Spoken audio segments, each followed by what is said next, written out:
Una vez escuché a una estudiante de periodismo decir que ya no iba a la universidad para aprender a escribir, que ella se había matriculado porque quería salir en televisión. ¿No le Se parece había terrible? confundido. A mí sí, me parece terrible, no le auguro un gran futuro.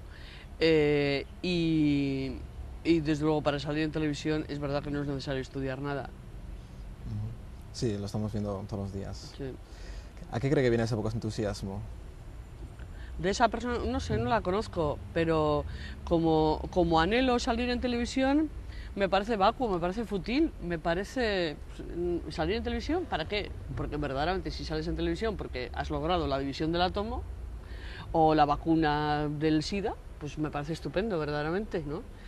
Y seguramente una persona que hace esos logros prefiere antes conseguir otros logros mayores, y lo de salir en televisión seguramente no lo tiene ni en consideración. ¿Salir en televisión por salir en televisión? ¿Ser famosa por ser famosa? Pues no sé. Francamente, la fama, como decía Alcántara, Manuel Alcántara, el gran periodista, la fama es la prima del pueblo de la gloria.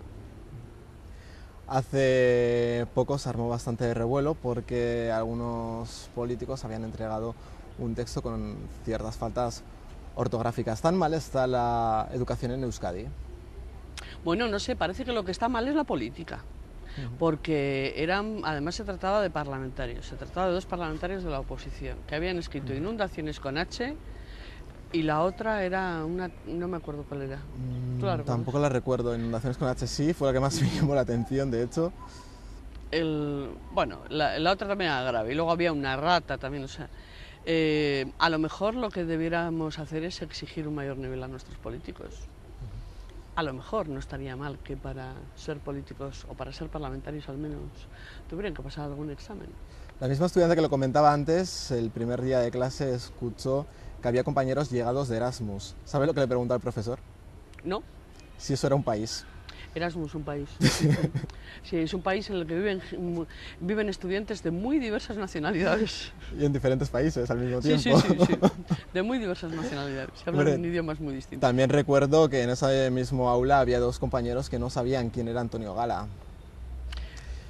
Bueno, digamos que si establecemos una línea de gravedades, aún pareciéndome grave que no sepan quién es Antonio Gala, porque es una persona que ha estado bastante presente en los medios de comunicación en los últimos tiempos, me parece mucho más grave que no conozcan a Quevedo, o que, por ejemplo, sean capaces de decir impúdicamente que no han leído ni leerán El Quijote, por ejemplo. También. Me parece más grave.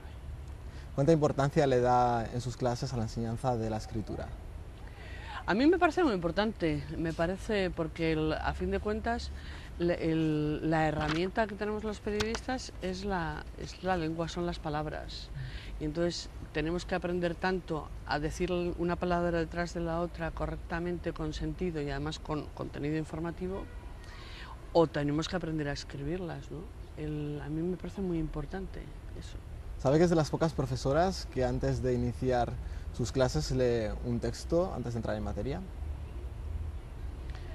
¿Te refieres a esta costumbre mía de llevar alguno de los libros que tengo en la biblioteca para tentar a los alumnos a leerla? Ah, no sé, no pensaba que fuera una extravagancia.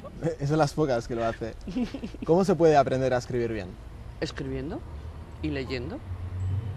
Leyendo a buenos autores, leyendo poesía, leyendo literatura, leyendo prensa. Y Cada una sirve más para aprender a escribir una cosa diferente, ¿no? Usted comentaba una vez que novela para aprender a contar, cuentos para aprender a resumir y poesía para aprender a adjetivar. Sí, eso lo aprendí de un profesor mío y se lo copio, se lo plagio impunemente y además ya ni le cito.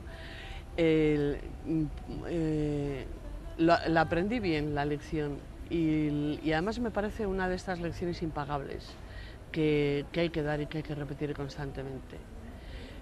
Porque es evidente que aquellos periodistas que tienen más lecturas, que tienen una mayor biblioteca asimilada, son los que hacen textos más atractivos.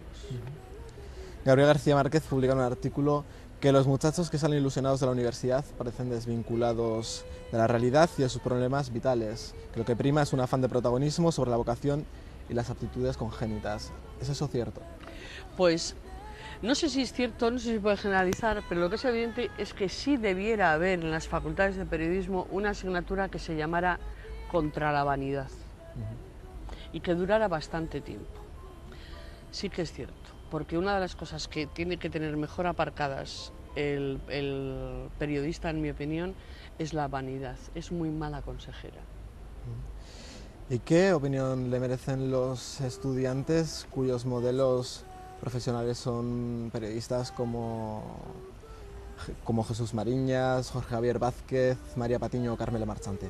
Hombre, yo no diría que esos son periodistas, o al menos cuando en las pocas veces en las que los veo en televisión, no me parece que compartan con nosotros los periodistas los procedimientos, porque a fin de cuentas el periodismo es un procedimiento para la obtención de la información y un procedimiento para la presentación de esa información a la sociedad.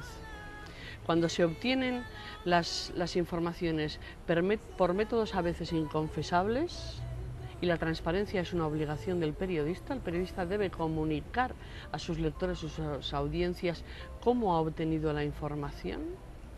O sea, que si esa información se consigue de forma inconfesable y además se presenta de forma que es muy poco defendible, no estamos hablando de procedimientos periodísticos. Y una persona que no sigue los procedimientos periodísticos no se está comportando como periodista, luego no está haciendo periodismo. Es otra cosa. ¿Cuáles han sido sus modelos? Hombre, para nosotros, yo pertenezco a esta generación que justo alcanzó la mayoría de edad a la salida de la dictadura. Entonces, un periódico como El País en aquellos tiempos era una gran referencia, una muy seria referencia para nosotros. Lamentablemente ahora no podemos decir lo mismo. No. ¿Y en el futuro cómo se ve? Pues más viejita y haciendo las cosas que me gustan, que es dar clase en la facultad, el contacto con los estudiantes, el contacto con los jóvenes, porque cada año es mayor la distancia de edad que tenemos, haciendo periodismo, y me parece que es un panorama bastante bonito y bastante halagüeño, porque yo creo que el contacto constante con los jóvenes, ese es el elixir de la juventud. Pues muchas gracias, Lucía, por habernos dedicado este tiempo y A ti, David. espero poder seguir leyendo durante muchísimo tiempo. Gracias. Muchísimas gracias. Mientras que viva tu padre, no estás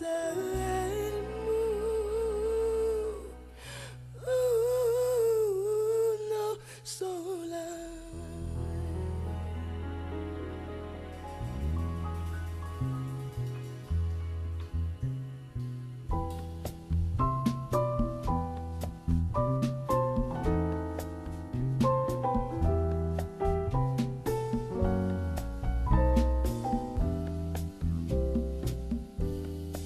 Confidentes.